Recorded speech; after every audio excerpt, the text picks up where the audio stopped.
Halo, balik lagi dengan belajar biologi yang akan membahas tentang mekanisme pembekuan darah. Pada proses pembekuan darah dilakukan oleh yang namanya trombosit. Ini salah satu yang terdapat pada darah. Trombosit juga biasa disebut dengan keping darah. Nah, ini biasa disebut keping darah. Dalam proses pembekuan darah, maka hal pertama yang terjadi adalah terjadinya proses luka pada pembuluh darah.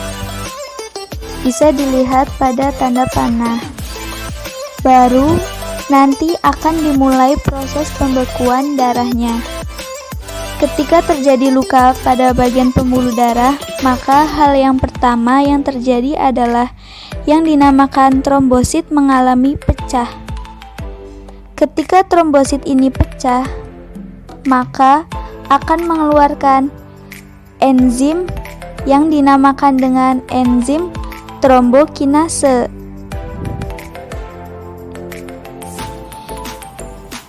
Ketika enzim trombokinase ini pecah, nah bisa dilihat di situ enzim trombokinase.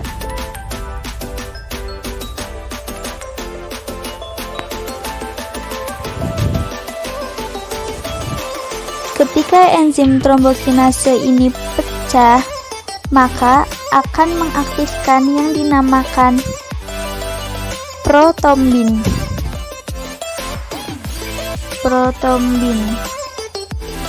Nah, protombin ini menjadi yang dinamakan trombin. Dari protombin ini akan menjadi trombin.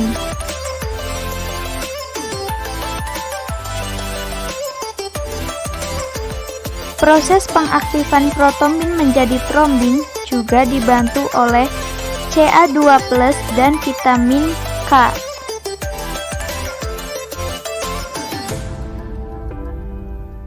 Jadi, setelah terbentuknya trombin, maka akan mengubah yang namanya fibrinogen. Ini fibrinogen menjadi yang dinamakan fibrin. Jadi, nanti trombin ini akan mengubah fibrinogen menjadi fibrin. Dari fibrinogen ini kemudian terjadi penutupan luka.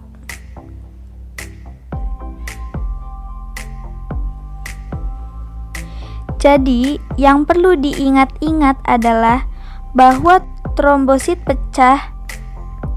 Jadi, trombosit pecah karena adanya luka tadi. Kemudian mengeluarkan enzim trombokinase. Kemudian akan mengubah protombin menjadi trombin dengan bantuan vitamin K dan Ca2+, sehingga mengubah fibrinogen menjadi fibrin. Kemudian pada akhirnya terjadi penutupan luka. Namun ada beberapa kasus yang dimana ada kelainan pada proses, misalnya tidak keterangan trombosit pecah atau tidak dijulukin tidak bisa, yang dinamakan dengan hemofilia. Hemofilia adalah kelainan yang darah sudah membeku. Jika kalau seseorang terkena hemofilia, darahnya ada mengalirnya terus-menerus karena tidak bisa membentuk fibrin.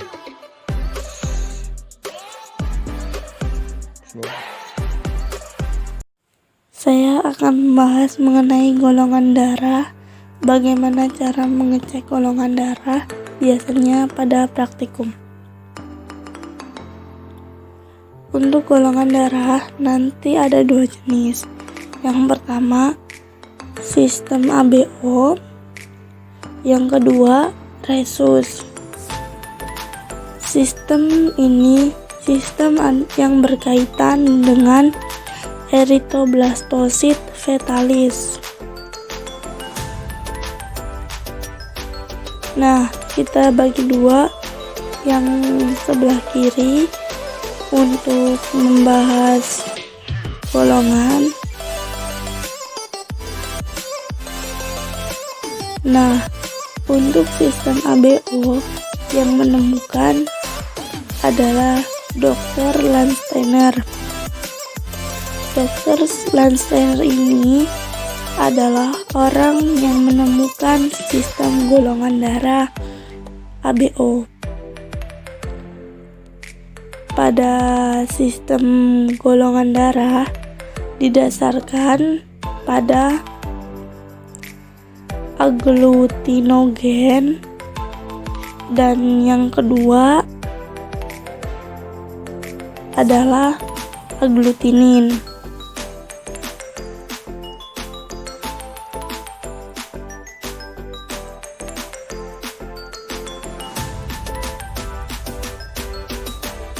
Nama lain dari agglutinogen adalah antigen, dan nama lain dari agglutinin adalah antibodi. Pada agglutinogen ini ditemukan pada sel eritrosit. Jadi dia lokasinya itu, misalnya ini ada eritrosit, maka agglutinogen itu dia berada di eritrosit. Nah, ini agglutinogennya. Jadi dia ada di sel eritrosit atau sel darah merah. Sedangkan agglutinin lokasinya ada di plasma darah. Jadi dua ini adalah lokasi dari agglutinogen dan agglutinin. Nah, yang sering ditanyakan biasanya adalah misalnya ada golongan darah A, itu agglutinogennya apa? Kemudian golongan darah B, agglutinogennya apa? Maka lebih enak kita buat tabel. Seperti ini.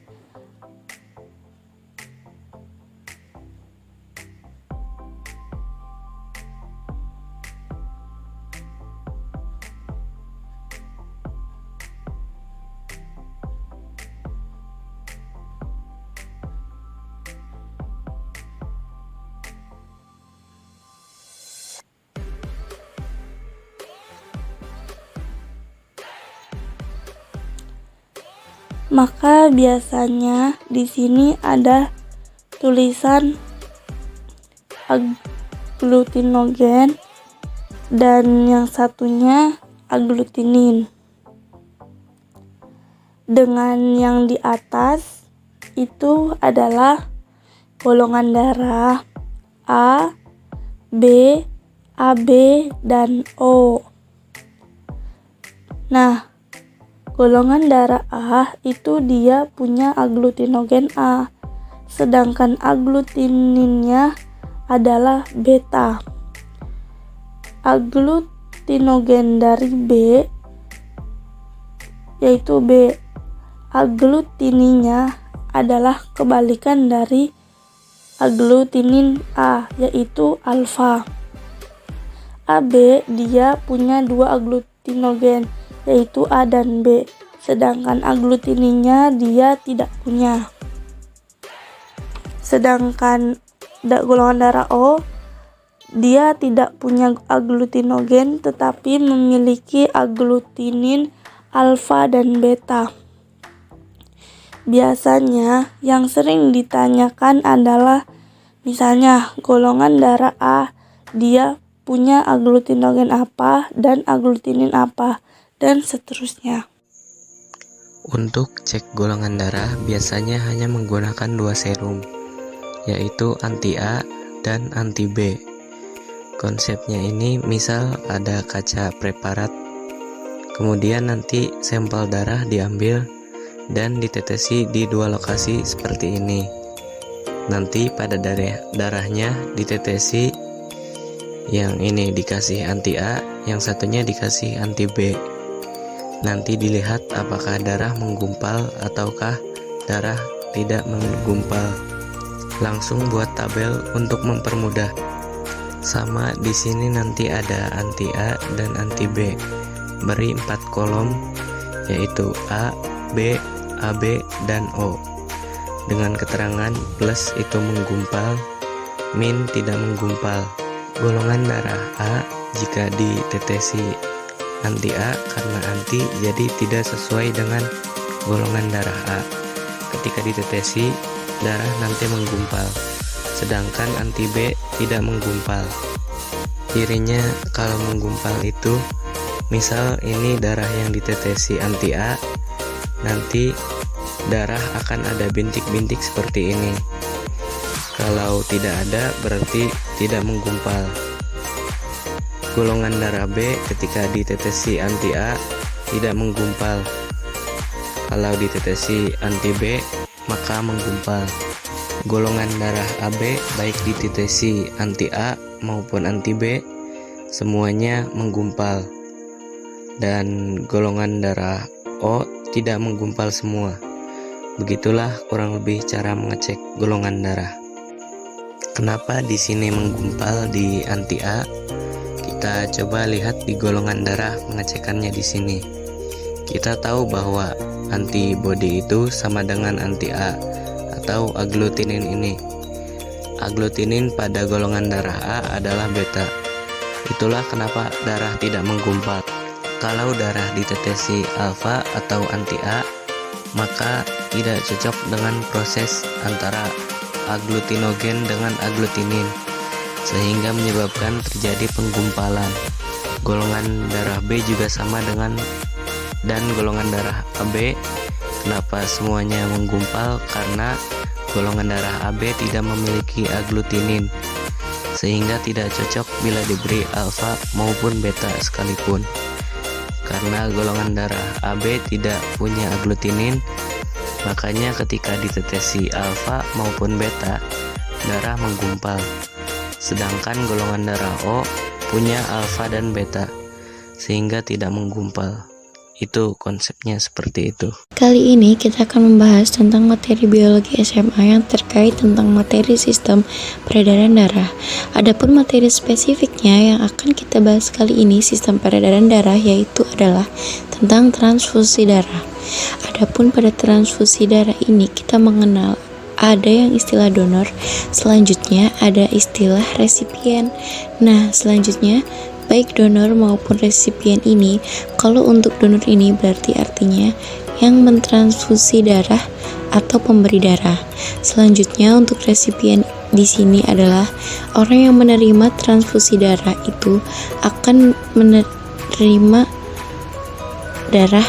Nah, sebelum kita melihat bagaimana mekanisme transfusi darah itu, ada baiknya kita perhatikan gambar atau skema transfusi darah berikut ini.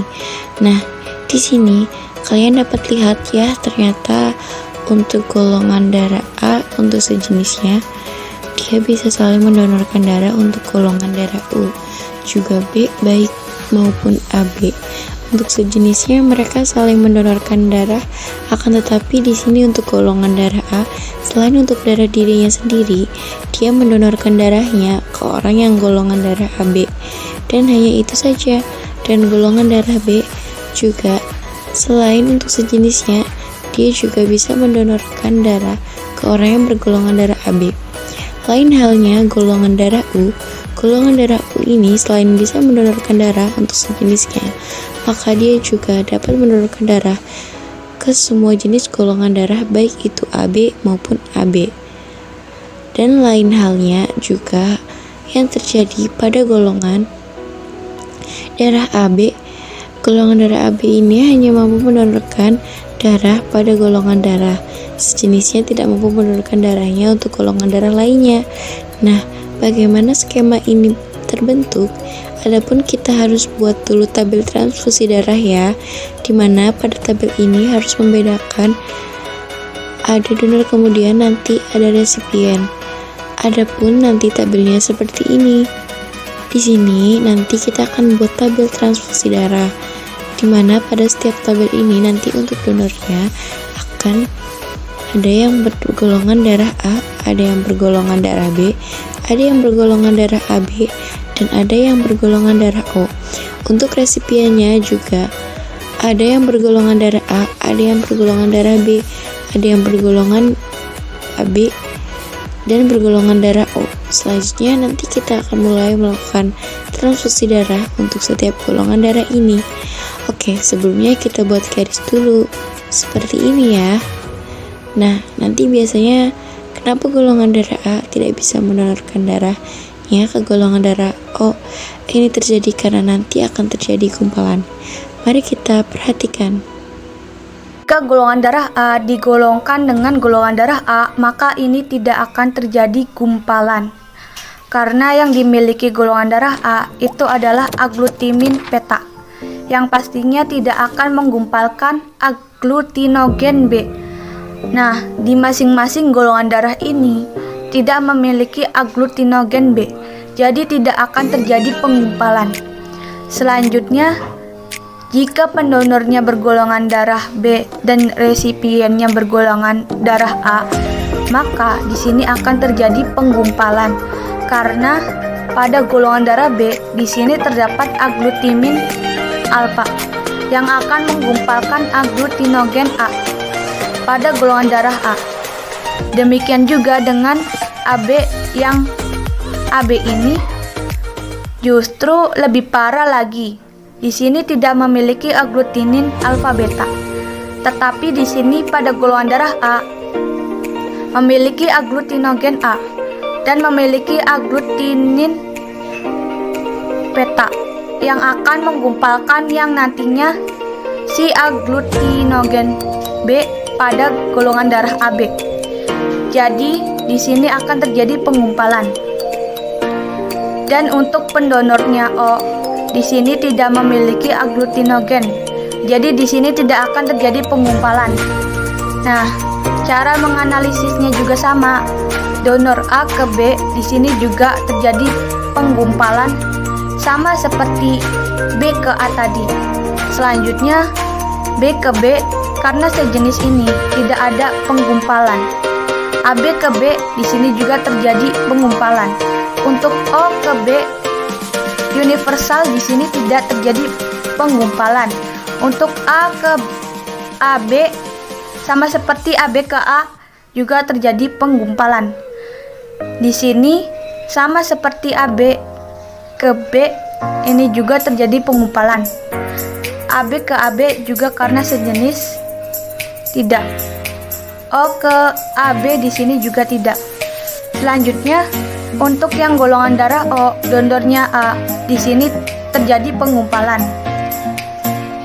Selanjutnya untuk yang golongan darah B, maaf, di sini untuk golongan darah AB sebagai resipien, di sini dia tidak terjadi penggumpalan karena di AB ini tidak memiliki aglutinin. Di sini juga tidak seperti itu. Selanjutnya di sini pendonornya B, di sini akan terjadi penggumpalan. AB juga terjadi penggumpalan, sedangkan yang sejenis tidak terjadi penggumpalan. Nah, di sini dapat kita lihat tidak terjadi penggumpalan jika pendonornya semuanya O.